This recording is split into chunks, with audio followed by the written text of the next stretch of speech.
အားလုံးကရေနံဈေးတက်မှာကိုပဲကြောက်နေကြတာပါ2026ခုနှစ်ရဲ့အရှိလေပိုင်းပလီပခိုက်ကြောင့်ဟော်မုတ်ရေလက်ကြားပိတ်သွားတဲ့အခါ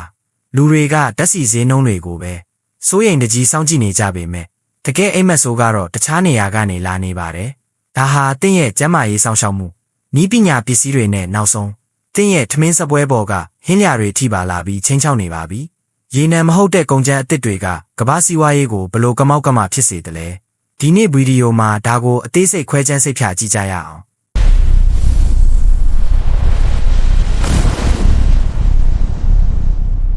2026ခုနှစ်ရဲ့မက်လဟာမြောက်ကဘာချမ်းကတောင်သူတွေအတွက်စိုက်ပျိုးရေးရာသီစတင်တဲ့အချိန်ဖြစ်ပါတယ်ဒါပေမဲ့ဒီနှစ်မှာတော့သူတို့ရဲ့မျိုးစေ့တွေနဲ့အတူစိုးရိမ်စိတ်တွေပါမြေကြီးထဲရောက်နေကြရပါတယ်ကဘာတဝန်းစိုက်ပျိုးရေးမှာမရှိမဖြစ်လိုအပ်တဲ့ယူရီးယားမြေဩဇာ3ပုံတပုံဟာဟော်မုတ်ရေလက်ကြားကိုဖျက်ပြီးလာရတာပါပလီပခဖြစ်ပြီးနှစ်ပတ်တွင်းမှာပဲမြေစဩဇာဈေးနှုန်းဟာ35%အထိထိုးတက်သွားပါတယ်ဒါဟာတမိုင်းတစ်လျှောက်အမြန်ဆုံးဈေးတက်မှုတွေထဲကတစ်ခုပါ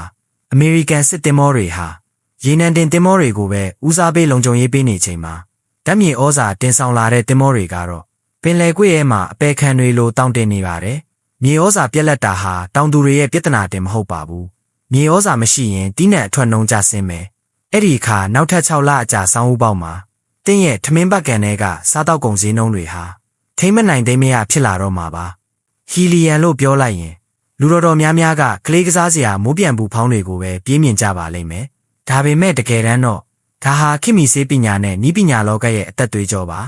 ဆေးရုံတွေမှာသုံးတဲ့ NRI စက်တွေရဲ့တန်လိုက်တွေကိုအလွန်မင်းအေးခဲနေအောင်လုပ်ဖို့အတွက်ဟီလီယံကိုပဲသုံးရပါတယ်အခုတော့ဒီဓာတ်ငွေတွေပြက်လက်နေပါပြီကမ္ဘာအကြီးဆုံးဟီလီယံတင်ပို့သူကကာတာနိုင်ငံမှာဒါပေမဲ့သူတို့စီကထွက်သမျှအရာအလုံးဟာလဲခုနကပြောခဲ့တဲ့ဟော်မုတ်ရေလက်ကြားကိုပဲဖျက်တမ်းရတာဖြစ်ပါတယ်နောက်ပြီးတင့်ဖုံးတဲ့ကွန်ပျူတာတွေကမိုက်ခရိုချစ်တွေထုတ်လုပ်ဖို့အတွက်လဲဟီလီယံကမရှိမဖြစ်ပါပြဿနာက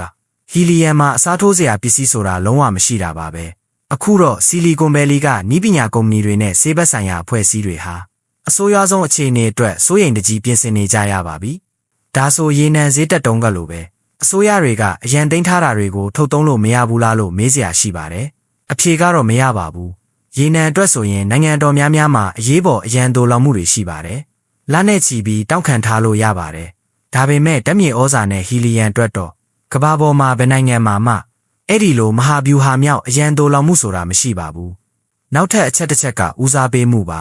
အမေရိကန်ဦးဆောင်တဲ့မဟာမိတ်စစ်သင်္ဘောတွေဟာ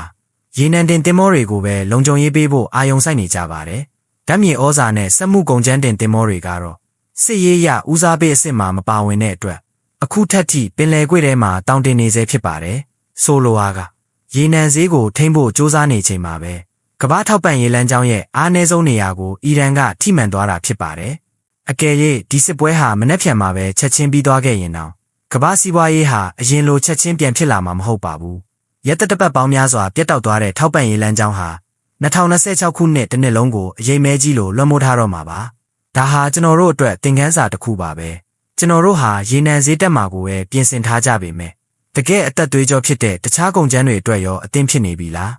နိုင်ငံတကာကစိတ်ဝင်စားစရာသတင်းချက်လက်တွေနဲ့ဗဟုသုတအကြောင်းအရာတွေကိုအမြဲတမ်းဆက်ပေးနေတဲ့ကျွန်တော်တို့ရဲ့ channel ကိုလည်း follow လုပ်ထားဖို့မမေ့ပါနဲ့အောင်ကြည့်ရှုပေးခဲ့ကြတဲ့အတွက်ကျေးဇူးများကြီးတင်ပါတယ်နောက်ဗီဒီယိုမှာပြန်တွေ့ကြမယ်